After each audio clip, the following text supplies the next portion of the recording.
అందరికీ ఈ రోజు మనం సెక్షన్ 18 ఆఫ్ లిమిటేషన్ యాక్ట్ ఏం చెప్తుందో తెలుసుకుందామండి. ఇప్పుడు మనకి సివిల్ రైట్స్ ఉన్నాయి కదా, ఆ రైట్స్ కానీ వైలేట్ అయ్యాయంటే మనకి లిమిటేషన్ యాక్ట్ లో లిమిటేషన్ పీరియడ్ అనేది మెన్షన్ చేసి ఉంటారనమాట. ఆ లిమిటేషన్ పీరియడ్ లోపల మనము కేసు ఫైల్ చేసి మన రైట్ ని ఎన్ఫోర్స్ చేసుకోవాలన్నమాట. ఆ లిమిటేషన్ పీరియడ్ కానీ దాటిపోయిందంటే మనము ఆ కేసుని ఫైల్ చేసినా కూడా కోర్టు వచ్చేసి రిజెక్ట్ చేస్తుంది అనమాట. సో అదనమాట, మనకి ఏదైనా ఒక రైట్ వైలేట్ అయ్యిందంటే మనం ఖచ్చితంగా లిమిటేషన్ పీరియడ్ లోపల కేసు ఫైల్ చేసి ఎన్ఫోర్స్ చేసుకోవాలన్నమాట.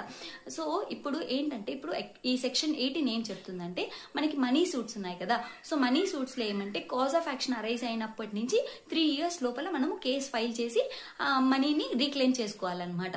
అలా కానీ ఇప్పుడు 3 years కంప్లీట్ అయిపోయిందనుకో మనము డెటార్ దగ్గర నుంచి మనీని క్లెయిమ్ చేసుకోలేమన్నమాట. అది మనకి జనరల్ రూల్. కానీ ఇక్కడ సెక్షన్ 18 ఏం చెప్తుందంటే ఒకవేళ ఆ డెటార్ కానీ 3 years లిమిటేషన్ పీరియడ్ దాటేకి ఒక్క రోజు ముందైనా కూడా అతను కానీ ఆ డెట్ ని ఎక్నాలెడ్జ్ చేశాడంటే, ఎక్నాలెడ్జ్ అంటే అవును నేను అప్పు ఉన్నాను అనేసి ఎక్నాలెడ్జ్ చేసి చెప్పాడంటే మళ్ళీ ఆ లిమిటేషన్ పీరియడ్ అనేది ఇంకొక 3 years కి ఎక్స్టెండ్ అవుతుంది అనమాట. సో కాబట్టి ఇక్కడ మనకి మెయిన్ ఎసెన్షియల్ ఇంగ్రీడియంట్స్ ఏంటంటే ఆ ఎక్నాలెడ్జ్మెంట్ అనేది 3 years లోపల చేయాలి, అలాగే అది రిటర్న్ ఫార్మాట్ లో సిగ్నేచర్ చేసి చేయాలన్నమాట. అలాగాని చేసినట్టయితే ఆ లిమిటేషన్ పీరియడ్ అనేది ఇంకొక 3 years వరకు మనకి ఎక్స్టెండ్ అవుతుంది అనమాట. సో ఇదండి మనకి సెక్షన్ 18 ఏం చెప్తుందో.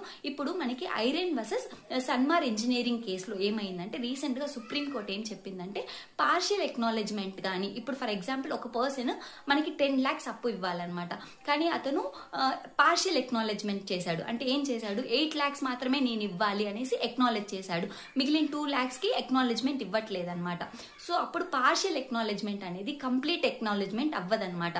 అంటే అప్ టు ఆ అమౌంట్ వరకే మనం క్లెయిమ్ చేయగలుగుతాం. అంటే ఎంత వరకైతే అతను ఎక్నాలెడ్జ్ చేశాడో అంత అమౌంట్ మాత్రమే మనము అంత అమౌంట్ కి మాత్రమే ఆ లిమిటేషన్ పీరియడ్ అనేది ఎక్స్టెండ్ అవుతుంది అనమాట. ఆ మిగిలిన 2 lakhs కి అతను ఎక్నాలెడ్జ్ చేయట్లేదు కదా, దానికి మనము ఎక్స్టెండ్ చేసుకోలేమన్నమాట లిమిటేషన్ పీరియడ్. సో ఏమంటే ఏదైనా మనం డెటార్ ఎక్నాలెడ్జ్ చేసేటప్పుడు ఫుల్ అమౌంట్ కి ఎక్నాలెడ్జ్ చేయాలి. ఒకవేళ అతను పార్షియల్ అమౌంట్ చేశాడంటే ఆ పార్షియల్ అమౌంట్ కి మనకి లిమిటేషన్ పీరియడ్ అనేది ఇంకొక 3 years ఎక్స్టెండ్ అవుతుంది, కానీ తక్కువ మిగిలిన అమౌంట్ కి ఎక్స్టెండ్ అవ్వదన్నమాట. సో ఇదండి మనకి సెక్షన్ 18 ఆఫ్ లిమిటేషన్ యాక్ట్ చెప్తుంది.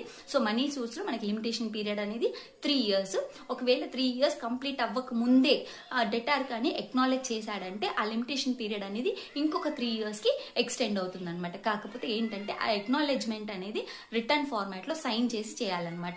డేట్ వేయాలి మాక్సిమం, కానీ ఇప్పుడు డేట్ వేయకపోతే ఆ డేట్ ని ప్రూవ్ చేసుకోవడానికి మనము ఓరల్ ఎవిడెన్స్ అనేది సబ్మిట్ చేసుకోవచ్చు అనమాట. Thank you.